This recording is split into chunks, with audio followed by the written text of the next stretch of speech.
నిన్న మా నేబర్ వాళ్ళ బాబుది బర్త్‌డే ఉంటే వెళ్ళాము. అండ్ బర్త్‌డే పార్టీ అయిన తర్వాత వాళ్ళొక ప్లేట్‌లో cake piece, chips, gulab jam ఇవి సర్వ్ చేసి ఇచ్చారు. అది చూడగానే నాకు నా 90స్ బర్త్‌డేస్ గుర్తొచ్చాయన్నమాట. So, if you are a 90 kid you can relate it. So, ఆ టైంలో బర్త్‌డేస్ అలానే ఉండేవి కదా! ఇంట్లో బర్త్‌డే పార్టీస్ చేసేవాళ్ళు. మన ఫ్రెండ్స్‌ని వాళ్ళని పిలిచి cake piece, chips, chocolates, drinks ఇలా ఇచ్చేవాళ్ళు. పాత రోజులు తలుచుకున్నప్పుడు ఎప్పుడైనా చాలా అనిపిస్తుంది. ఒకవేళ మన మెమరీస్ హ్యాపీగా ఉన్నాయనుకోండి, అవి గుర్తు తెచ్చుకున్నప్పుడు మనసు చాలా హాయిగా ఉంటుంది. పెదాల మీద ఒక నవ్వొస్తుంది.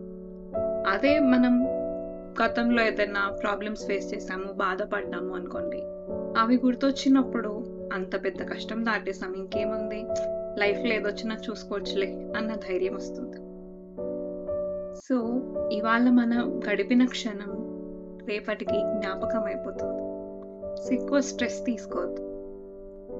మీరు రేపటి జ్ఞాపకాలు బావుండాలి అంటే, ఇవాల్టి రోజు మీరు హ్యాపీగా ఎక్స్‌పీరియన్స్ చేయాలి.